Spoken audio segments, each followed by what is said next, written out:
الحمد لله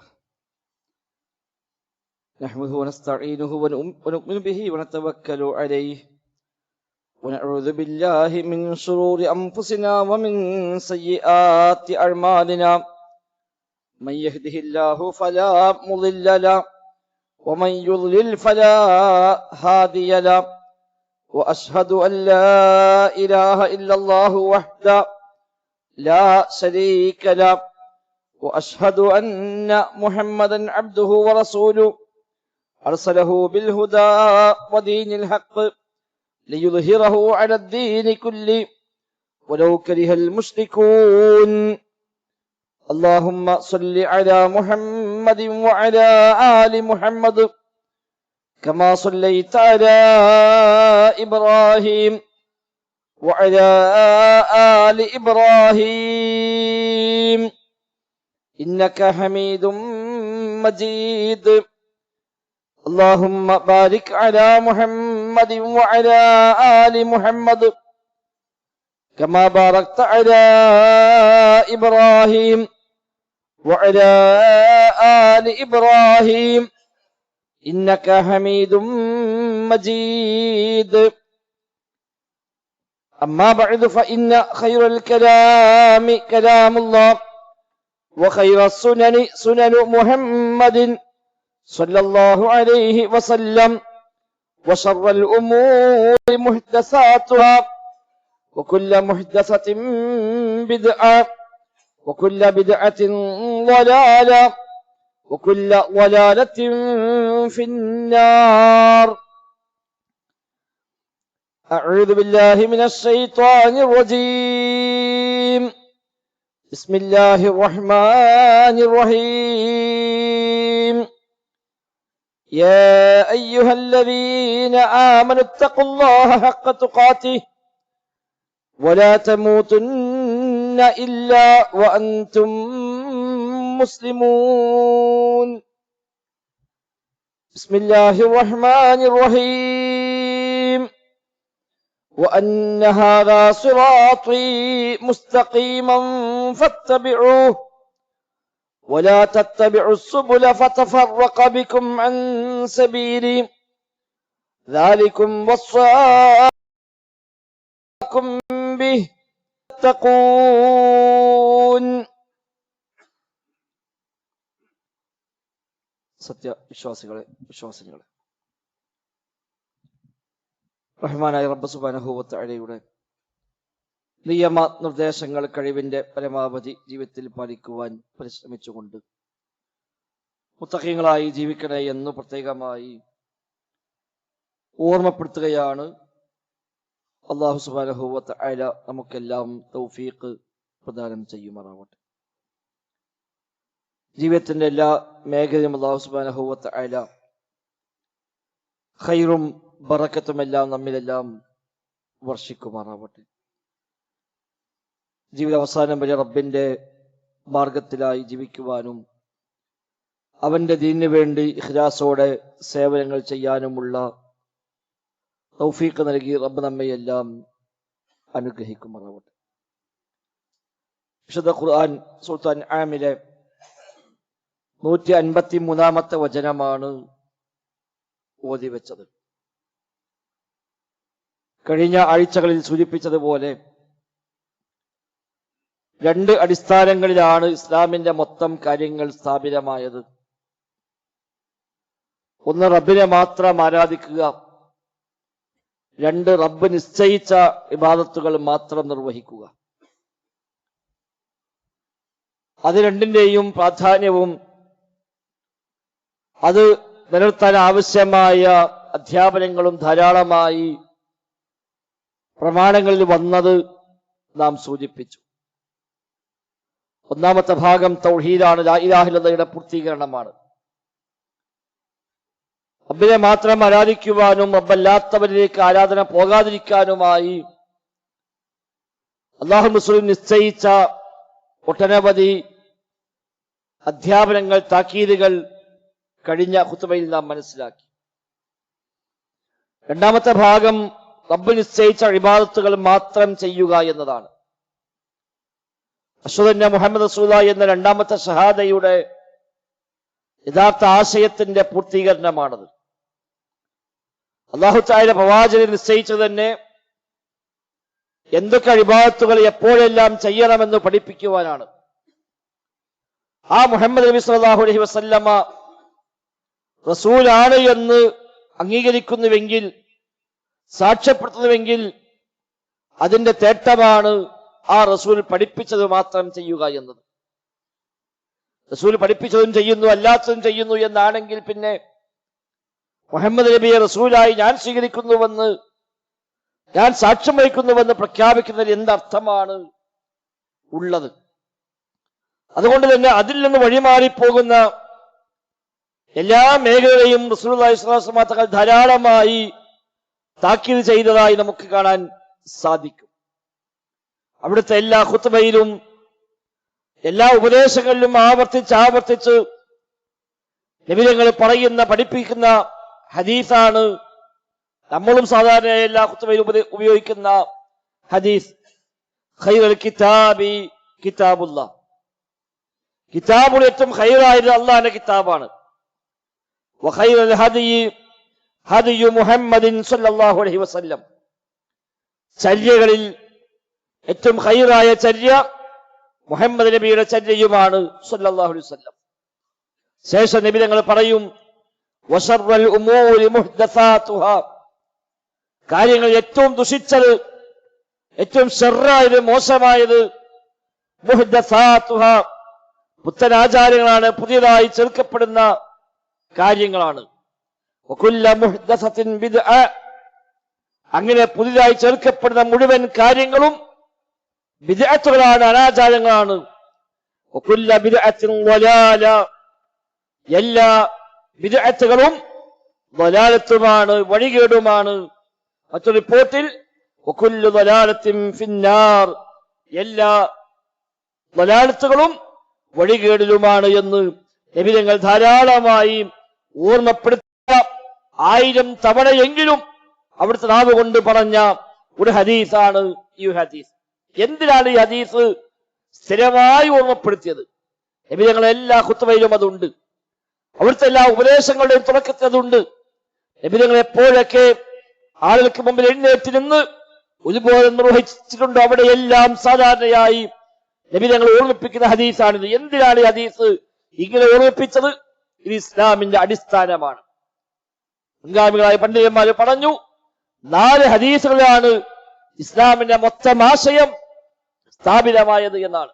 അതിൽ ഒന്ന് ഈ ഹദീസാണ്. 4 ഹദീസുകളിൽ ദീന് മൊത്തം സ്ഥാപിതമായിരിക്കുന്നു. അതിൽപ്പെട്ട ഒരു ഹദീസ് ഈ ഹദീസാണ്. പുതുതായി കൂട്ടിച്ചേർക്കപ്പെടുന്ന കാര്യങ്ങളെല്ലാം ബിദ്അത്താണ്, ബിദ്അത്തുകളെല്ലാം ളലാലത്താണ്, വഴികേടാണ്, വഴികേടുകളെല്ലാം നരകത്തിലേക്കുമാണ് എന്ന് പറയുന്ന ഹദീസ്, അല്ലെങ്കിൽ ആ ആശയമുള്ള ഹദീസ്, അതാണ് ഈ 4 ഹദീസുകളിൽ ഒന്നായി പണ്ഡിതന്മാർ എണ്ണി പറഞ്ഞത്. കാരണം ഈ അടിസ്ഥാനം സംരക്ഷിക്കാനാണത്. നബി തങ്ങൾ പഠിപ്പിക്കാത്ത ഒന്ന് ഇബാദത്തായി ചെയ്തുകൂടാ എന്ന, മതത്തിലെ കൂട്ടിച്ചേർക്കാൻ ഒരാൾക്കും അനുവാദമില്ല എന്ന, അധികാരമില്ല എന്ന ആ യാഥാർത്ഥ്യത്തെ ബോധ്യപ്പെടുത്താൻ കൂടിയാണ് ആവർത്തിച്ച് ഈ ഹദീസ് റസൂലുള്ളാഹി സ്വല്ലല്ലാഹു അലൈഹി വസല്ലം തങ്ങൾ പഠിപ്പിക്കുന്ന എന്ന് നമുക്ക് മനസ്സിലാക്കാൻ സാധിക്കും. നബി തങ്ങൾ പഠിപ്പിക്കാത്ത ഒരു ഇബാദത്ത് ദീനിലില്ല, ഉണ്ടായിക്കൂടാ. അങ്ങനെ മതത്തെ കൂട്ടിച്ചേർക്കാൻ ആർക്കും അധികാരമില്ല. നബി തങ്ങൾക്ക് പോലും വഹയ്യ് പ്രകാരമല്ലാതെ ദീനിലേക്ക് ചേർക്കാൻ അധികാരം അല്ലാഹു തആല നൽകിയിട്ടില്ല.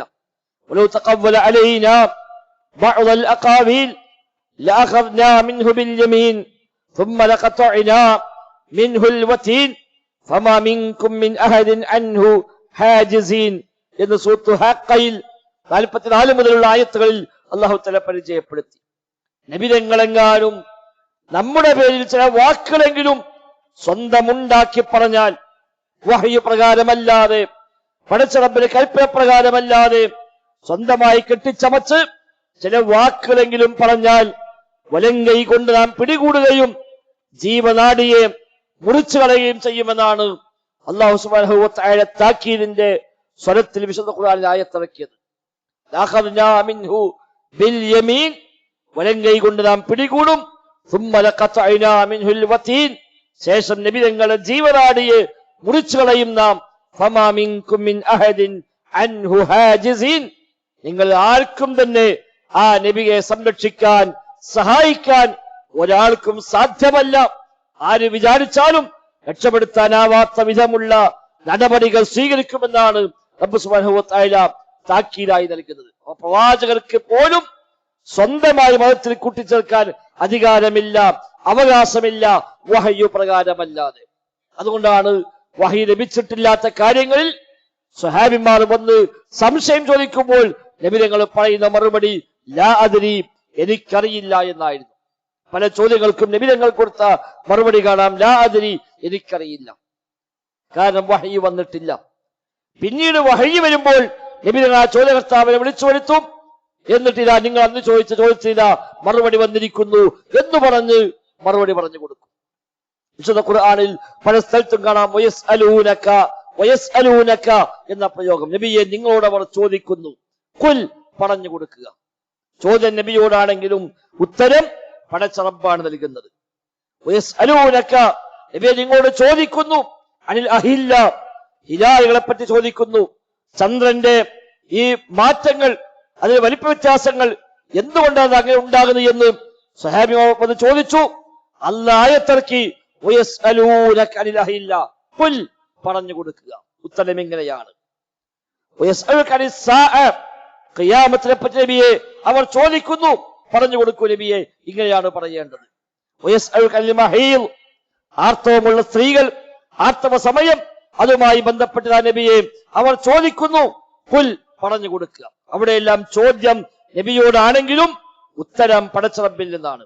വയസ്തഫ്തൂനക ഖുലില്ലാഹു യുഫ്തീകും, സൂറത്തുൽ നിസാഇൽ അല്ലാഹു തആല പഠിപ്പിച്ചു. വയസ്തഫ്തൂനക, നബിയെ അവർ നിങ്ങളോട് ഫത്വ ചോദിക്കുന്നു. ഖുൽ, പറഞ്ഞു കൊടുക്കുക. അല്ലാഹു യുഫ്തീകും, അല്ലാഹു നിങ്ങൾക്ക് ഫത്വ നൽകുന്നു. ഫത്വ ചോദിച്ചത് നബിയോടാണ്, ഫത്വ നൽകിയത് പടച്ചോനാണ്. അല്ലാഹുവിന്റെ വഹയ്യ് പ്രകാരമല്ലാതെ ദീനിൽ ഒരു കാര്യം പറയാൻ, വിശിഷ്ട ഇബാദത്ത് ഉണ്ടാക്കുവാൻ, ഒരു പുണ്യകർമ്മ മതത്തിലേക്ക് കൂട്ടിച്ചേർക്കുവാൻ നബിതങ്ങൾക്ക് പോലും അല്ലാഹു തആല അധികാരം നൽകിയിട്ടില്ല, വഹയ്യ് പ്രകാരമല്ലാതെ. അത് വ്യക്തമായി പ്രഖ്യാപിക്കാൻ നബിയോട് അല്ലാഹു തആല ആവശ്യപ്പെട്ടു. അത് ദീനിന്റെ അസ്ലാണ്, അടിസ്ഥാനമാണ്. അതാണ് അഷ്ഹദു അന്ന മുഹമ്മദ് റസൂലുള്ളാഹ്, മുഹമ്മദ് നബി സ്വല്ലല്ലാഹു അലൈഹി വസല്ലം അല്ലാഹുവിന്റെ റസൂലാണ് എന്നതിന് ഞാൻ സാക്ഷിയാണ് എന്ന് പറഞ്ഞാൽ ആ നബി ഞങ്ങൾ എന്താണോ പഠിപ്പിച്ചത്, എങ്ങനെയാണോ പഠിപ്പിച്ചത്, അത് അങ്ങനെ ചെയ്യുകയും അംഗീകരിക്കുകയും ചെയ്യുന്നവനാണ് ഞാൻ എന്നാണ് ആ ഷഹാദത്തിന്റെ അർത്ഥം. അതുകൊണ്ടാണ് ഈ രണ്ടാമത്തെ ഷഹാദത്ത് അതിന്റെ ആശയം പറയുമ്പോൾ, അർത്ഥം പറയുമ്പോൾ പണ്ഡിതന്മാർ വിശദീകരിച്ച് കാണാൻ പറ്റും. ആ ഷഹാദത്തിന്റെ പൂർത്തീകരണം എന്നത് നബി തങ്ങൾ എന്ത് കൽപ്പിച്ചോ അത് ചെയ്യുക. ഇത്തിബാഉഹു ഫീമാ അമർ, ഇത്തിബാഉഹു ത്വാഅതുഹു ഫീമാ അമർ, നബി തങ്ങൾ എന്തു കൽപ്പിച്ചാലും അതെല്ലാം വഴിപ്പെടുക, അനുസരിക്കുക, പിൻപറ്റുക. അതാണ് ഒന്നാമത്തെ ഭാഗം. വജ്തിനാബു മാ നഹാ അൻഹു വസജർ, നബി തങ്ങളെ വിലക്കിയ, വിരോധിച്ച എന്തെല്ലാം ഉണ്ടോ അതിനെല്ലാം വിട്ടുനിൽക്കുക. വഅല്ലാ യുഅബദല്ലാഹ് ഇല്ലാ ബിമാ ശറഅ, നബി തങ്ങൾ മുഖേന, നബി തങ്ങൾ വഴി അല്ലാഹു തആല നിയമമാക്കി പഠിപ്പിച്ചു തന്നത് കൊണ്ടല്ലാതെ പടച്ച റബ്ബിനെ ഇബാദത്ത് ചെയ്യാതിരിക്കുക. നബി തങ്ങൾ പഠിപ്പിച്ചത് കൊണ്ട് മാത്രം ഇബാദത്ത് ചെയ്യുക, പഠിപ്പിക്കാത്ത ഒന്ന് ഇബാദത്തായി ചെയ്യാതിരിക്കുക. ഇത് അഷ്ഹദു അന്ന മുഹമ്മദ് റസൂലുള്ളാഹി എന്ന രണ്ടാമത്തെ ഷഹാദയുടെ പൂർത്തീകരണമാണ്. അതുകൊണ്ടാണ് എവിടൊക്കെ നബി തങ്ങൾ പഠിപ്പിച്ചതിൽ നിന്ന് ലേവലേശം കൂടുകയോ കുറയുകയോ ചെയ്യുമ്പോൾ നബിയും സഹാബത്തും ഒക്കെ ഗൗരവമായാണ് കണ്ടത് എന്ന് കാണാൻ കഴിയും. അബ്ദുല്ലാഹി ഇബ്നു ഉമർ റളിയല്ലാഹു അൻഹു, ഉമർ ഖത്താബിന്റെ മകൻ അബ്ദുല്ല, അദ്ദേഹത്തിന് മുമ്പിൽ വെച്ച് ഒരാൾ തുമ്മുകയാണ്. തുമ്മുമ്പോൾ ഈ തുമ്മിയ മനുഷ്യൻ പറഞ്ഞു അൽഹംദുലില്ലാഹ് വസ്സലാമു അലാ റസൂലില്ലാഹ്, അൽഹംദുലില്ലാഹ് വസ്സലാമു അലാ റസൂലില്ലാഹ് എന്ന് ഇബ്നു ഉമറിന്റെ മുമ്പിൽ തുമ്മിയ ഒരാൾ പറയുകയാണ്. ഇത് കേൾക്കേണ്ട താമസം ഇബ്നു ഉമർ റളിയല്ലാഹു അൻഹു പറഞ്ഞു കൊടുക്കുന്നു, വലൈസ ഹകദാ അല്ലമന റസൂലുള്ളാഹി സ്വല്ലല്ലാഹു അലൈഹി വസല്ലം, നബി തങ്ങൾ നമ്മെ പഠിപ്പിച്ചത് ഇങ്ങനെയല്ല. തുമ്മിയാൽ അൽഹംദുലില്ലാഹ് എന്ന് പറയാം എന്നല്ലാതെ അൽഹംദുലില്ലാഹ് വസ്സലാമു അലാ റസൂലില്ലാഹ് എന്ന് പറയാൻ നബി തങ്ങൾ പഠിപ്പിച്ചിട്ടില്ല എന്ന് കണ്ടോ. എന്താ ഒരു സലാം മാത്രമേ ഉള്ളൂ, വേറെന്താ അധികമുള്ളത്?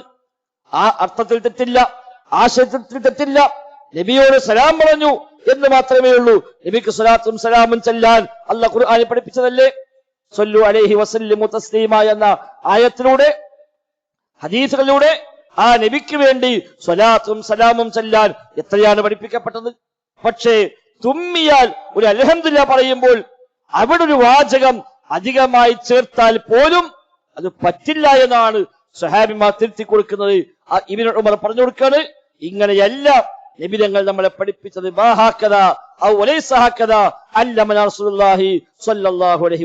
ഇമാം തിർമിദിയും ഇമാം ഹാക്കിമും എല്ലാം ഉദ്ധരിക്കുന്ന സ്വീകാര്യോഗ്യമായ ഹദീസാണത്. സമാനമായ പല സംഭവങ്ങൾ കാണാം. ഇബ്നു മസ്ഊദ് റളിയല്ലാഹു പറഞ്ഞു, ഇത്തബിഉ വലാ തബ്തദിഉ ഫഖദ് കുഫീതും. ഇത്തബിഉ, നിങ്ങൾ ഇത്തിബാ ചെയ്യുക, നബിയെ പിൻപറ്റുക. വലാ തബ്തദിഉ, നിങ്ങൾ പുതിയ കാര്യങ്ങൾ ഉണ്ടാക്കരുത്, ദീനിലേക്ക് കൂട്ടിച്ചേർക്കരുത്. ഫഖദ് കുഫീതും ഔ ലഖദ് കുഫീതും, നിങ്ങൾക്ക് മതിയാക്കപ്പെട്ടിരിക്കുന്നു. ആവശ്യമുള്ളതെല്ലാം പഠിപ്പിച്ചിട്ടുണ്ട്. നിങ്ങളെ വക ചേർക്കേണ്ട കാര്യമില്ല, നിങ്ങളെ വക മതത്തിലേക്ക് ഉണ്ടാക്കേണ്ട കാര്യമില്ല. പഠിപ്പിക്കേണ്ടതെല്ലാം അറിയിക്കേണ്ടതെല്ലാം അറിയിച്ചിട്ടുണ്ട്, പഠിപ്പിച്ചിട്ടുണ്ട് എന്ന് ഇബ്നു മസ്ഊദ് റളിയല്ലാഹു അൻഹു പഠിപ്പിക്കുകയാണ്. സമാനമായ ഒട്ടനവധി സംഭവങ്ങൾ സ്വഹാബത്തിനിടയിൽ, താബിഈങ്ങൾക്കിടയിൽ എല്ലാം നമുക്ക് കാണാൻ സാധിക്കുന്നുണ്ട്. നബിതങ്ങൾ പഠിപ്പിക്കാത്ത ഒന്നുമില്ല. ദീനാണോ മതമാണോ അതെല്ലാം റസൂലുള്ളാഹി സ്വല്ലല്ലാഹു അലൈഹി വസല്ലം തങ്ങൾ പഠിപ്പിച്ചിട്ടുണ്ട് എന്ന് നമുക്ക് കാണാൻ കഴിയും. സഈദ് ഇബ്നു മുസയ്യിബ് റഹിമഹുല്ലാ പ്രഗത്ഭനായ താബിഈയാണ്. ഒരുപാട് സ്വഹാബിമാരെ കണ്ട് ആ സ്വഹാബത്തിൽ നിന്ന് മതം പഠിച്ച് ഹദീസ് റിപ്പോർട്ട് ചെയ്ത പ്രഗത്ഭനായ പണ്ഡിതനാണ് സഈദ് ഇബ്നു മുസയ്യിബ്. താബിഈ പ്രമുഖനാണ്. അദ്ദേഹം ഒരാൾ സുബഹിക്ക് ശേഷം നിസ്കരിക്കുന്നത് കാണുകയാണ്. 4 റക്അത്ത് അല്ലെങ്കിൽ 17 റക്അത്തുകൾ ഇയാളെങ്ങനെ നിസ്കരിക്കുകയാണ് സുബഹിക്ക് ശേഷം. അപ്പോ ഈ മനുഷ്യൻ നിസ്കരിക്കുന്നത് കണ്ടപ്പോൾ ഇദ്ദേഹം പറഞ്ഞു, അത്ര നിസ്കാരം പാടില്ല, അങ്ങനെ നിസ്കാരമില്ല. അപ്പൊ ഈ മനുഷ്യൻ സഈദ് ഇബ്നു മുസയ്യിബ് ചോദിക്കുകയാണ്, യാ അബാ മുഹമ്മദ് അയ്യുഅദ്ദിബുല്ലാഹു അലാ സ്വലാ, അല്ലയോ അബൂ മുഹമ്മദ്, നിസ്കരിച്ചതിന്റെ പേരിൽ കുറ്റം കിട്ടുമോന്ന്. ഞാൻ ചെയ്ത പണി എന്താ? നിസ്കാരമാണ്, വേണ്ടത്രയൊന്നുമല്ല. അപ്പൊ നിസ്കരിച്ചതിനെ പേരിൽ അള്ളാഹു എന്നെ ശിക്ഷിക്കുമോ? സഈദ് ഇബ്നു മുസയ്യിബിന്റെ മറുപടി, ലാ, നിസ്കരിച്ചതിന്റെ പേരിലല്ല കുറ്റം, വലാകിൻ യുഅദ്ദിബുക അലാ ഖിലാഫി സുന്ന, സുന്നത്തിനെതിരായി പ്രവർത്തിച്ചു, അതിന് കുറ്റം കിട്ടുന്നതാണ്. നിസ്കരിച്ചതിന് കുറ്റം കിട്ടോ? നിസ്കരിച്ചതിനല്ല കുറ്റം, നേരെ മറിച്ച് സുന്നത്തിനെതിരായുള്ള ഒരു കാര്യം, സുന്നത്തിനില്ലാത്തൊരു നിസ്കാരം, സുന്നത്തിന് പഠിപ്പിക്കപ്പെടാത്ത രീതി, അത്തരം രീതിക്കാണ് എനിക്ക് ശിക്ഷയുണ്ടാവുക എന്ന് ആ ചോദ്യത്തിന് അതേ നാണയത്തിൽ സഈദ് ഇബ്നു മുസയ്യിബ് റഹിമഹുല്ലാഹ് മറുപടി നൽകിയതായും കാണാൻ സാധിക്കുന്നു. അതുകൊണ്ട് മതത്തിന്റെ ഭാഗമായി എന്ത് ചെയ്യുമ്പോഴും അതിലെല്ലാം പ്രമാണമുള്ളതാണ്, അടിസ്ഥാനമുള്ളതാണ് എന്ന് അന്വേഷിച്ച് ഉറപ്പുവരുത്തേണ്ട ബാധ്യത നമുക്കുണ്ട്. പലതും ഉണ്ടാക്കി മതത്തിന്റെ പേരിൽ വ്യാജമായി കെട്ടിച്ചമച്ച് പ്രചരിപ്പിക്കുന്ന ചുറ്റുപാടിലാണ്, സാഹചര്യത്തിലാണ് നാം ജീവിക്കുന്നത്. ഓരോരുത്തരും ഉണ്ടാക്കുകയാണ് പുതിയ പുതിയ നിസ്കാരങ്ങള്, പുതിയ നോമ്പുകള്, പുതിയ ദിക്റുകള്, പുതിയ ദുആകള്, പുതിയ സ്വലാത്തുകള് ഓരോരുത്തരും ഉണ്ടാക്കുകയാണ്. എന്ന് അതിന്റെ മേന്മയും മഹത്വവും പ്രതിഫലവും എല്ലാം അവർ തന്നെ തീരുമാനിക്കുകയാണ്. ഇത് രാവിലെ ചൊല്ലേണ്ടതാണ്, ഇത് വൈകുന്നേരം ചൊല്ലേണ്ടതാണ്, ഇത് തിങ്കളാഴ്ച ചൊല്ലേണ്ടതാണ്, മറ്റേ വെള്ളിയാഴ്ച രാവിലാണ്, ഇത് എല്ലാ അറബി മാസവും ഇന്ന ഡേറ്റിലാണ്, ഇത് ചൊല്ലിയാൽ ഇന്ന നേട്ടങ്ങളുണ്ട്, ഇന്ന ഗുണങ്ങളുണ്ട്, ഇത്ര പ്രാവശ്യമാണ് ചൊല്ലേണ്ടത് തുടങ്ങി അതിന് എണ്ണവും വണ്ണവും രീതിയും ചൊല്ലിയാലുള്ള ഗുണങ്ങളും ലഭിക്കാനുള്ള നേട്ടങ്ങളുമെല്ലാം ഈ ഉണ്ടാക്കിയവൻ തന്നെ അതിന് കൂടെ വ്യാജമായി കെട്ടിച്ചമക്കുന്നു. അങ്ങനെ നിശ്ചയിക്കാൻ ഒരാൾക്കും അവകാശമില്ല. ഒരു സമയത്തിന് പ്രാമുഖ്യം കൽപ്പിക്കാൻ, ഒരു സമയത്തിന് സവിശേഷ കൽപ്പിക്കാൻ പടച്ച റബ്ബിന് അധികാരമുള്ളൂ. ഒരു പ്രത്യേക എണ്ണം നിശ്ചയിക്കാൻ, പ്രത്യേക രീതി നിശ്ചയിക്കാൻ, പ്രത്യേക സമയം നിശ്ചയിക്കാൻ, അത് പ്രത്യേകമായ പ്രതിഫലം ഓഫർ ചെയ്യാനെല്ലാം അല്ലാഹു സുബ്ഹാനഹു വ തആലക്ക് മാത്രമേ അധികാരമുള്ളൂ. അവന്റെ വഹ്യു പ്രകാരം നബിതങ്ങൾക്കുമാണ് അധികാരമുള്ളത്. അല്ലാതെ ആർക്ക് പറയാൻ പറ്റും ഇന്ന ദിക്ർ ചൊല്ലിയാൽ ഇത്ര കൂലി കിട്ടുമെന്ന്? ലാ ഇലാഹ ഇല്ലല്ലാഹ് വലിയ മഹത്വമുള്ള ദിക്റാണ്. ആർക്കെങ്കിലും പറയാൻ കഴിയുമോ ലാ ഇലാഹ ഇല്ലല്ലാഹ് എന്നും രാവിലെ 100 വട്ടം ചൊല്ലിയാൽ ഇത്ര കൂലി കിട്ടുമെന്ന് പറയാൻ ആർക്ക് അധികാരമുള്ളത്? അത് പടച്ച റബ്ബാണ് തീരുമാനിക്കേണ്ടത്. അവന്റെ വഹ്യു പ്രകാരം അവന്റെ പ്രവാചകരാണ് നമ്മെ അറിയിക്കേണ്ടത്. അതാണ് അല്ലാ യുഅ്ബദല്ലാഹ് ഇല്ലാ ബിമാ ശറഅ, അല്ലാഹു തആല ശരീഅത്തായി നിശ്ചയിച്ചത്, നിയമമാക്കി വെച്ചത് പ്രകാരമല്ലാത്ത ഒരു ഇബാദത്തില്ല. അതാണ് ദീനിന്റെ രണ്ടാമത്തെ അസ്ൽ. ഈ അസ്ൽ തകരാതിരിക്കാനും ഈ അടിത്തറ തകരാതിരിക്കാനുള്ള ജാഗ്രത, സൂക്ഷ്മതയാണ് ഈ ഹദീസിലെല്ലാം നമുക്ക് കാണാൻ സാധിക്കുന്നത്. എവിടെയൊക്കെ ഒരൽപ്പം തെറ്റുമോ അവിടെയെല്ലാം ഗൗരവമായി പഠിപ്പിച്ചു. അലി ഇബ്നു അബീ ത്വാലിബ് റളിയല്ലാഹു അൻഹു പറഞ്ഞു, നബിതങ്ങൾ ശപിച്ചിരിക്കുന്നു എന്ന് പറഞ്ഞുകൊണ്ട് 4 വിഭാഗം ആളുകൾ. അതിൽ പറഞ്ഞ ഒന്ന്, മൻ ആവാ മുഹ്ദിസൻ ഔ മുഹ്ദസൻ, ഒരു പുത്തനാചാരത്തിന് അഭയം നൽകുന്നവൻ, മതത്തിൽ പുതുതായി കൂട്ടിച്ചേർക്കപ്പെടുന്ന കാര്യത്തിന് അഭയം നൽകുന്നവൻ, സംരക്ഷണമേകുന്നവൻ, അതിനു വേണ്ട ഒത്താശകൾ ചെയ്തു കൊടുക്കുന്നവൻ, അവനെ അല്ലാഹു തആല ശപിച്ചിരിക്കുന്നുവെന്ന് റസൂലുള്ളാഹി സ്വല്ലല്ലാഹു അലൈഹി വസല്ലം തങ്ങൾ പറഞ്ഞുവെന്ന് അലി ഇബ്നു അബീ ത്വാലിബ് പഠിപ്പിക്കുകയാണ്. 4 വിഭാഗം ആളുകളെ അല്ലാഹു ശപിച്ചിട്ടുണ്ട് എന്നാണ്.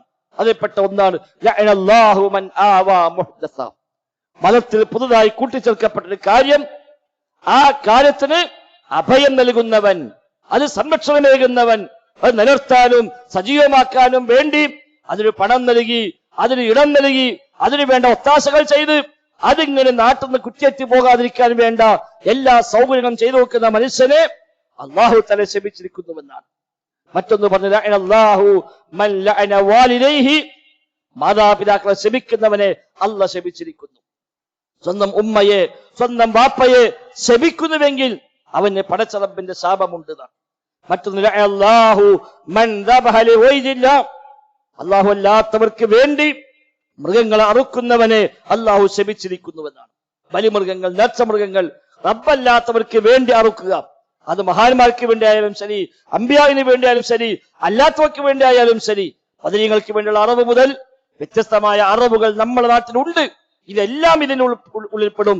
ലഅനല്ലാഹു മൻ ദബഹ ലിഗൈരില്ലാ, അല്ലാഹു അല്ലാത്തവർക്ക് വേണ്ടി അറുക്കുന്നവൻ അല്ലാഹു ശപിച്ചിരിക്കുന്നു. 4ാമത് പറഞ്ഞത് അല്ലാഹു മൻ ഗയ്യറ മനാറൽ അർളി, ഭൂമിയിലെ അതിർത്തികളെ, അതിരുകളെ മാറ്റിമറിക്കുന്നവൻ, മാറ്റം വരുത്തുന്നവനെ അല്ലാഹു ശപിച്ചിരിക്കുന്നു. അയൽവാസികൾ അതിര് അങ്ങോട്ട് തിരക്കി അവിടെ ഇങ്ങോട്ട് മാറ്റി അതിർത്തി ഭേദിച്ച് കടന്നുകൊണ്ട് ആരാന്റെ ഹക്ക് കൂടി തന്റേതാക്കി മാറ്റാൻ വേണ്ടി അതിർവരമ്പുകൾ മാറ്റിമറിക്കുന്നവൻ അവനെ പടച്ച റബ്ബ് ശപിച്ചിരിക്കുന്നു. 4 കാര്യത്തിലാണ് 4 വിഭാഗത്തെ അല്ലാഹു ശപിച്ചു എന്ന് പറഞ്ഞത്. അതിൽ ഒന്ന് മൻ ആവാ മുഹ്ദസ, ഒരു പുത്തനാചാരത്തിന് അഭയം നൽകുന്നവൻ, അതിനു വേണ്ട വളവും വെള്ളവും നൽകി, അതിനു വേണ്ട ഒത്താശകൾ നൽകി, അത് പരമാവധി സജീവമാക്കാൻ നിലനിർത്താൻ വേണ്ടി ആരൊക്കെ കൂടിക്കൊടുക്കുന്നുവോ അവർക്കെല്ലാം ഈ ശാപത്തിന് അർഹതയുണ്ട് എന്നാണ് ആ ഹദീസിൽ നിന്ന് മനസ്സിലാക്കുന്നത്. ദീനിന്റെ അസ്ലാണ് അവിടെ പൊളിയുക. ഒരാൾ മദ്യപാനത്തിലേക്ക് പോയാൽ ദീനിന്റെ അടിസ്ഥാനം പൊളിയുന്നില്ല, ദീനിന്റെ കൽപ്പനയെ ധിക്കരിക്കൽ മാത്രമാണ്. ഒരു വ്യഭിചാരമോ പലിശയോ പിന്നാലെ പോയാലും ദീൻ നിഷിദ്ധമാക്കിയ കാര്യത്തെ പ്രാവർത്തികമാക്കൽ മാത്രമാണ്. ഇവിടതല്ല, മതത്തിന്റെ അടിസ്ഥാനത്തിനെ തകർക്കുന്ന, മതത്തിന്റെ അതിർവരമ്പുകളെ ഇല്ലാതാക്കുന്ന, ദീനിന്റെ ഇസ്ലാം പഠിപ്പിച്ച ബേസുകളെ, അസുലുകളെ തകർക്കുന്ന പണിയാണ് ഈ പണിയവൻ ചെയ്യുന്നത്. അത് ഗൗരവമായി കാണേണ്ടതാണ്. അതുകൊണ്ടാണ് എല്ലാ ഖുത്ബയിലും നബി തങ്ങൾ ഓർമ്മപ്പെടുത്തിയത്. 1000 തവണയെങ്കിലും നബി തങ്ങളുടെ നാവ് കൊണ്ട് ഹദീസ് പറഞ്ഞു എന്ന് പറഞ്ഞാൽ അതിന് ഗൗരവമാണല്ലോ, പ്രാധാന്യമാണല്ലോ അറിയിക്കുന്നത്. അതുകൊണ്ട് വലിയ ശ്രദ്ധ ആ രംഗത്തുണ്ടാവണം. കഴിഞ്ഞ ആഴ്ച സൂചിപ്പിച്ച വിശ്വാസരംഗത്തെ അടിത്തറയും ഇന്ന് പറഞ്ഞ ഇത്തിബാഇന്റെ രംഗത്തെ അടിത്തറയും, ഈ 2 അടിത്തറ തകർന്നാൽ അവിടെ ദീനാണ് പൊളിയുന്നത്. അതുകൊണ്ട് ഗൗരവമായി കാണുകയും ഈ 2ലും വലിയ ജാഗ്രത, സൂക്ഷ്മത പാലിക്കുകയും ചെയ്യുക. റബ്ബ് സുബ്ഹാനഹു വ തആല തൗഫീഖ് പ്രദാനം ചെയ്യുമാറാവട്ടെ.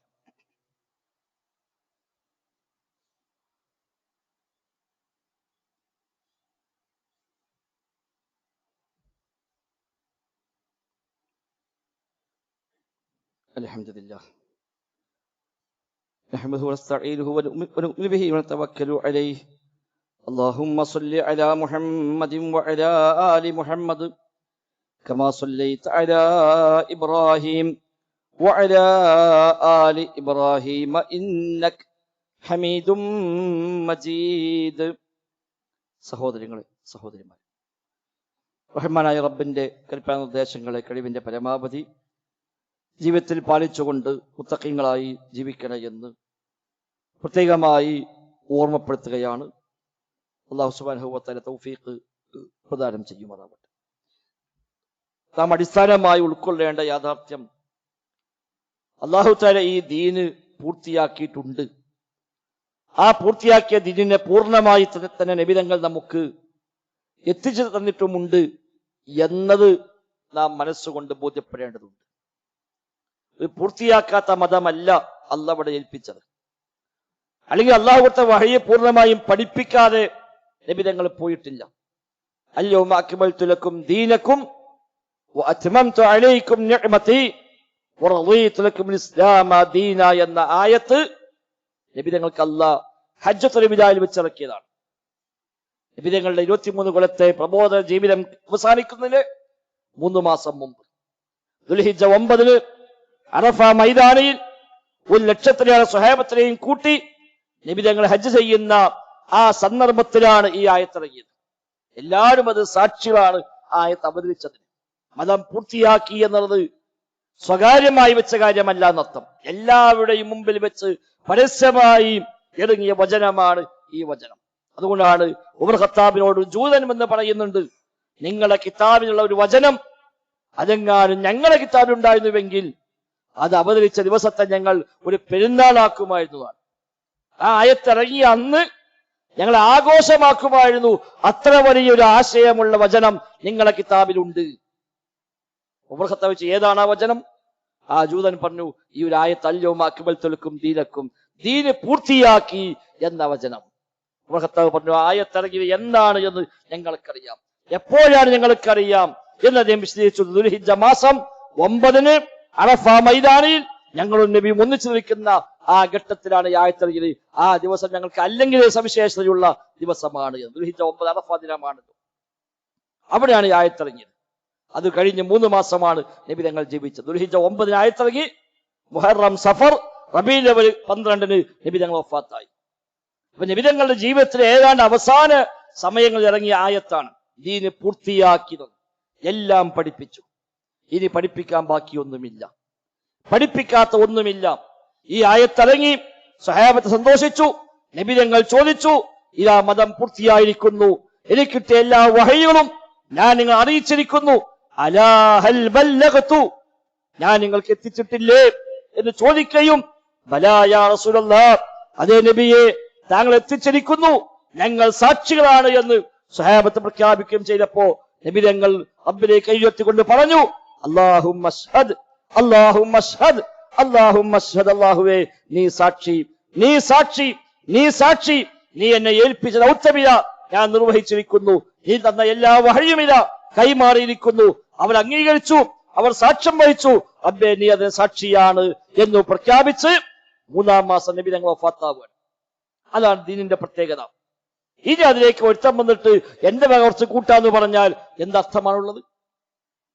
നബി തങ്ങൾ പഠിപ്പിച്ചിട്ടില്ല, എന്നാലും നല്ലതല്ലേ, എന്നാലും ഇപ്പൊ എന്താ സ്വലാത്തല്ലേ, ദിക്റല്ലേ, ദുആഅല്ലേ, നിസ്കാരല്ലേ, നോമ്പല്ലേ, ഖുർആനോത്തല്ലേ, നല്ല കാര്യമല്ലേ എന്ന് പറഞ്ഞുകൊണ്ട് ഓരോരുത്തന്റെ വക കൂട്ടിച്ചേർക്കാൻ ഒരു അവകാശം മതത്തിലില്ല.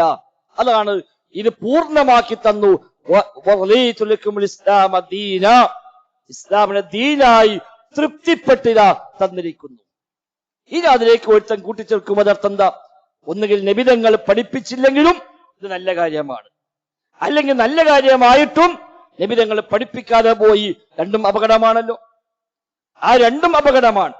ഇത് നല്ല കാര്യമാണ്, പക്ഷെ നബി തങ്ങൾ പഠിപ്പിച്ചില്ല എന്ന് പറഞ്ഞാൽ ഇതും കൂടെ ചേരുമ്പോഴാണ് ദീന് പൂർത്തിയാവുക എന്ന് വരും. അന്നില്ലാത്ത പലതും ഇന്ന് സമൂഹത്തിലുണ്ട്.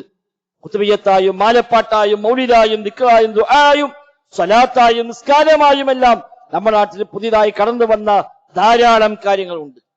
ഇതെല്ലാം ദീനാണെങ്കിൽ ഇതും കൂടെ ചേർത്തി വെക്കുമ്പോഴാണ് മതം പൂർത്തിയാവുക എന്നാണ് അർത്ഥം. അപ്പൊ പിന്നെ അന്ന് പറഞ്ഞ അൽയൗമ അക്മൽതു ലക്കും എന്ന് പറഞ്ഞതിന് എന്താ അർത്ഥമുള്ളത്? അല്ലെങ്കിലോ ഇത് മതമല്ല എന്ന് മനസ്സിലാക്കണം. അതാ ഇമാം മാലിക് റഹ്മത്തുള്ളാഹി പറഞ്ഞത്, അന്ന് മതമല്ലാത്തത് ഇന്ന് മതമാവുകയില്ല. ഫമാലം യകുൻ യൗമഇദിൻ ദീന ഫലാ യകുൻ യൗമ ദീന. അന്ന് മതമല്ലാത്തത് ഇന്നും മതമാവുകയില്ല. ദീന് പൂർത്തിയാക്കിയത് പ്രഖ്യാപിക്കുമ്പോൾ എന്താണോ ദീന്, എന്താണോ മതത്തിലുള്ളത്, അതാണ് ഖിയാമത്ത് വരെയും ദീന്. ഇനി അതില്ലാത്ത ഒന്ന് ഉണ്ടാക്കാൻ ഒരാൾക്ക് അവകാശമില്ല. അതുകൊണ്ടാണ് തുമ്മിയപ്പോഴും അൽഹംദുലില്ലാഹ് എന്ന് പറഞ്ഞിട്ട് വസ്സലാമു അലാ റസൂലില്ലാ എന്ന് പറയുമ്പോൾ സ്വഹാബത്ത് ഇടപെട്ടത്. ഇതല്ല നബി പഠിപ്പിച്ചത്. കണ്ടോ, ഇങ്ങനെയല്ല നബി തങ്ങളെ പഠിപ്പിച്ചത്. അതുപോലും കൂട്ടിച്ചേർക്കാൻ സ്വഹാബത്ത് സമ്മതിച്ചിട്ടില്ല എന്നർത്ഥം. പള്ളി ഒരുമിച്ചുകൂടി ദിക്ർ ചൊല്ലിയ മനുഷ്യന്മാരെ ഇബ്നു മസ്ഊദ് ആട്ടിയോടിച്ച സംഭവം സ്ഥിരപ്പെട്ടു വന്ന കാര്യമാണ്. കൂഫ പള്ളിയിൽ ബാങ്ക് വിളിച്ചിട്ടില്ല, നിസ്കരിക്കാൻ സമയമായിട്ടില്ല, കുറച്ചാളുകൾ പള്ളിയിലുണ്ട്. എന്നാ ഏതായാലും വെറുതെ വർത്താനം പറഞ്ഞിരിക്കണ്ടല്ലോ, നമുക്ക് നല്ല കാര്യത്തിൽ ഇടപെടാം. ഒരുമിച്ച് കൂടി 10 ഓരോ ടീമായിരുന്നിട്ട് ഒരുത്തം പറയാ സബ്ബിഹു മിഅ സുബ്ഹാനല്ലാഹ് 100. അപ്പൊ എല്ലാവരും കൂടി സുബ്ഹാനല്ലാഹ് സുബ്ഹാനല്ലാഹ് സുബ്ഹാനല്ലാഹ് 100 വട്ടം ചൊല്ലും. അത് കഴിയുമ്പോ കബ്ബിറു മിഅ അല്ലാഹു അക്ബർ 100. അപ്പൊ എല്ലാവരും കൂടി അല്ലാഹു അക്ബർ എന്ന് 100 വട്ടം ചൊല്ലും. അവരിങ്ങനെ ചരക്കല്ലൊക്കെ പെറുക്കി ആ 100 കല്ലിങ്ങനെ മുമ്പിൽ വെച്ചിട്ടുണ്ട്. ഓരോ ചെല്ലുമ്പോ ഓരോ കല്ലിങ്ങനെ മാറ്റേക്കും. അങ്ങനെ ഈ കല്ലൊക്കെ ഇങ്ങോട്ട് എത്തുമ്പോ 100 പൂർത്തിയായി. അടുത്ത ഇങ്ങോട്ട് വെക്കുമ്പോ വീണ്ടും 100 പൂർത്തിയായി. ഈ രംഗം കണ്ടുകൊണ്ടാണ് അബൂ മൂസ അശ്അരി എന്ന സ്വഹാബി പള്ളിയിലേക്ക് വരുന്നത്. അദ്ദേഹം പള്ളി വന്നപ്പോ ഇതാ കാണുന്നത്. അദ്ദേഹം വെച്ച് എന്താ റബ്ബേ കാണുന്നത്? ഇതുവരെ ഇല്ലാത്തൊരു പുതിയ ഇബാദത്ത്. അബൂ മൂസ അശ്അരി മനസ്സിലാക്കി. ഇബ്നു മസ്ഊദ് തൊട്ടപ്പുറത്തെ താമസം. ഇബ്നു മസ്ഊദ് ഇപ്പൊ പള്ളിയിലേക്ക് വരും ബാങ്ക് വിളിച്ചാൽ. അതുകൊണ്ട് ഞാൻ പറയുന്നതിനേക്കാളും നല്ലത് ഇബ്നു മസ്ഊദ് പറയാണ്, അതിൽ കുറച്ചുകൂടി ഒരു ആധികാരികത ഉണ്ടാവും. അബൂ മൂസ അശ്അരി നേരെ പള്ളിയിൽ ഇറങ്ങി ഇബ്നു മസ്ഊദിനെ വീട്ടിൽ ചെന്നു. അപ്പോഴേക്ക് ബാങ്ക് വിളിച്ചു. ഇബ്നു മസ്ഊദ് വീട്ടിൽ നിന്ന് പുറത്തേക്ക് ഇറങ്ങി പള്ളിക്ക് വരാൻ വേണ്ടി. അബൂ മൂസ അശ്അരി പറഞ്ഞു, ഞാൻ പള്ളിയിൽ വല്ലാത്തൊരു കാഴ്ച കണ്ടു. എന്താ കണ്ടത്? കണ്ടതൊക്കെ പറഞ്ഞു കൊടുത്തു. ഇബ്നു മസ്ഊദ് ചോദിച്ചു, എന്താണ് നീ അവരോട് പറഞ്ഞത്? ഞാനൊന്നും പറഞ്ഞിട്ടില്ല, നിങ്ങൾ പറയട്ടെ എന്ന് കരുതി ഞാൻ ഇങ്ങോട്ട് വന്നതാണ്. ഇബ്നു മസ്ഊദ് പറഞ്ഞു, നീ അവരോട് പറയുക, ഉദ്ദു സയ്യിആതികും, നിങ്ങളുടെ തിന്മകൾ എണ്ണി കണക്കാക്കിക്കൊള്ളുക എന്ന് പറഞ്ഞേക്കുക എന്ന് പറയുകയും ഇബ്നു മസ്ഊദ് ദേഷ്യപ്പെട്ടുകൊണ്ട് പള്ളിയിലേക്ക് വരികയും അവിടെ വന്നപ്പോഴും ആ സംഘം അവിടെയുണ്ട്. ഇബ്നു മസ്ഊദ് പറഞ്ഞു, യാ ഉമ്മത്ത മുഹമ്മദ് വൈലക്കും, മുഹമ്മദ് ഇവിടെ ഉമ്മത്തെ നിങ്ങൾക്ക് നാശം, മാ അസ്റഅ ഹലകതികും, എത്ര പെട്ടെന്നാണ് നിങ്ങൾക്ക് നശിച്ചു പോകുന്നത്. ഹാദിയ സ്വഹാബ റസൂലുള്ളാഹി സ്വല്ലല്ലാഹു അലൈഹി വസല്ലം മുതവഫിറൂന, നബി തങ്ങളുടെ സ്വഹാബിമാരിതാ ഇവിടെ ജീവിച്ചിരിപ്പുണ്ട്. ആ സ്വഹാബത്തൊന്നും മരിച്ചു കഴിഞ്ഞിട്ടില്ല. സ്വഹാബിമാർ ഞങ്ങളൊക്കെ ഇവിടെ ഉണ്ട്. നബി തങ്ങളുടെ പാത്രങ്ങൾ പോലും പൊട്ടിപ്പോയിട്ടില്ല. നബി തങ്ങൾ ഉപയോഗിച്ച ചെരുപ്പ് പോലും അത് നശിച്ചു പോയിട്ടില്ല. അപ്പോഴേക്കും നിങ്ങൾ മതത്തിൽ പുതിയ കാര്യം ഉണ്ടാക്കുകയാണോ? സ്വഹാബത്ത് മരിച്ചിട്ടില്ല, നബിയുടെ പാത്രങ്ങൾ ഉടഞ്ഞു പോയിട്ടില്ല, നബി തങ്ങൾ ഉപയോഗിച്ച ചെരുപ്പ് പോലും പൊട്ടിപ്പോയിട്ടില്ല. അതിനു മുമ്പ് നിങ്ങൾ മതത്തിലേക്ക് പുതിയ കാര്യം ഉണ്ടാക്കുകയാണോ? ഔ ഫുഖ്തും അസ്ഹാബ മുഹമ്മദിൻ സ്വല്ലല്ലാഹു അലൈഹി വസല്ലം, അതല്ല മുഹമ്മദ് നബിയുടെ സ്വഹാബിമാരെക്കാളും മേലെ പോകാനാണോ നിങ്ങൾ വിചാരിക്കുന്നത്? ഇവരാണെങ്കിലോ അങ്ങനെ ഒന്നും ഉദ്ദേശിച്ചതല്ല. അവരാകെ പേടിച്ചു പോയി. അവരെ പറഞ്ഞു, യാ അബാ അബ്ദുറഹ്മാൻ മാ അറദ്നാ ഇല്ലൽ ഖൈർ, അല്ലയോ അബൂ അബ്ദുറഹ്മാൻ, ഞങ്ങൾ ഖൈർ മാത്രമേ ഉദ്ദേശിച്ചുള്ളൂ, വേറെ ഒന്നുമില്ല. ഞങ്ങൾ അങ്ങനെ മതത്തിലുണ്ടാക്കാൻ വിചാരിച്ചതല്ല, അങ്ങനത്തെ ദുരുദ്ദേശങ്ങളൊന്നുമില്ല, ഒരു ഖൈറായ കാര്യം ചെയ്തു എന്ന് മാത്രമേയുള്ളൂ. അദ്ദേഹം പറഞ്ഞു, വകം മിൻ മുരീദിൻ ലിൽ ഖൈരി ലാ യനാലുഹാ, എത്ര ആളുകളാണ് ഉദ്ദേശം ഖൈറാണ്, പക്ഷെ ആ ഖൈർ അവർക്ക് ലഭിക്കുകയില്ല. അദ്ദേഹം താക്കീത് ചെയ്തു. അദ്ദേഹം ഇനി എങ്ങനെ ആവർത്തിച്ചാൽ ഈ പള്ളി അടക്കം ഞാൻ പൊളിച്ചു കളയുമെന്ന് വരെ അദ്ദേഹം പറഞ്ഞു എന്ന് വരെ കാണാം റിപ്പോർട്ടുകളിൽ. അത്ര ഗൗരവത്തിലാണ് സ്വഹാബിമാർ അത് കണ്ടത്. മതത്തിലേക്ക് സംഗതി കൂട്ടിച്ചേർക്കുക എന്ന് പറഞ്ഞാൽ അത് വലിയ ഗൗരവമാണ്. അവർ ചൊല്ലിയതെന്താ? സുബ്ഹാനല്ലാഹ്, അൽഹംദുലില്ലാഹ്, അല്ലാഹു അക്ബറാണ്, അതൊക്കെ ദീനിൽ ഉള്ള കാര്യമാണ്. പക്ഷെ അതിന് പ്രത്യേക രൂപമുണ്ടാക്കുമ്പോൾ അത് പിന്നീട് അങ്ങനെ വഴിമാറി അത് പ്രത്യേക ഇബാദത്തായി മാറും. അതുപോലും ഗൗരവമായി അവർ കണക്കാക്കുന്നുവെന്നർത്ഥം. അതുകൊണ്ട് ഈ ഒരു അടിസ്ഥാനം, ദീനിന്റെ ഈ അടിത്തറ അത് തകർന്നാൽ ദീന് പൊളിഞ്ഞു. അത് തകരാൻ പാടില്ല. ആ രണ്ടടിത്തറകളെ കാത്തു സൂക്ഷിക്കുക. ഒന്ന്, അല്ലാ യുഅ്ബദ ഇല്ലല്ലാഹ്, പടച്ച റബ്ബിനെ മാത്രം ആരാധിക്കുക. എന്തു ന്യായം പറഞ്ഞാലും അല്ലാഹ് എന്നല്ലാത്തൊരു വിളി, അല്ലാഹ് എന്നല്ലാത്തൊരു പ്രാർത്ഥന ഉണ്ടായിക്കൂടാ. ഒരു പടപ്പിനോട് ഒരു ഇബാദത്തും ഒരു പ്രാർത്ഥനയും ഒരു നേർച്ചയും ഒരു സഹായാത്രയും വഴിപാടുകളും ഒന്നും ഒരു പടപ്പിലേക്ക് പോയിക്കൂടാ. അതാണ് ഒന്നാമത്തെ അടിത്തറ. അതാ ലാ ഇലാഹ ഇല്ലല്ലാഹ്. രണ്ടാമത്തെ അടിത്തറ, അല്ലാഹും റസൂലും പഠിപ്പിച്ച ദീൻ ഏതാണോ, ഇബാദത്ത് ഏതാണോ അത് മാത്രം ചെയ്യുക, അല്ലാത്തൊന്ന് ചെയ്തുകൂടാ. അതാണ് അശ്ഹദു അന്ന മുഹമ്മദ് റസൂലുള്ളാഹി എന്ന ഷഹാദത്തിന്റെ പൂർത്തീകരണം. ആ നിലക്ക് ശരിയായ ദീന് പഠിക്കാനും ജീവിതത്തിൽ പാലിക്കുവാനും പരിശ്രമിക്കുക. അല്ലാഹു സുബ്ഹാനഹു വ തആല തൗഫീഖ് പ്രദാനം ചെയ്യുമാറാവട്ടെ. അല്ലാഹുമ്മ റബ്ബന ആതിനാ ഫിദ് ദുനിയ ഹസന വഫിൽ ആഖിറതി ഹസന വഖിനാ അദാബന്നാർ. اللهم اغفر للمؤمنين والمؤمنات والمسلمين والمسلمات الأحياء منهم والأموات إنك مجيب الدعوات وقاضي الحاجات. ربنا اصرف عنا عذاب جهنم إن عذابها كان غراما إنها ساءت مستقرا ومقاما ربنا تقبل منا ربنا تقبل منا ربنا تقبل منا إنك أنت السميع العليم وتب علينا إنك أنت التواب الرحيم وصلى الله وسلم على محمد وآله وصحبه أجمعين والحمد لله.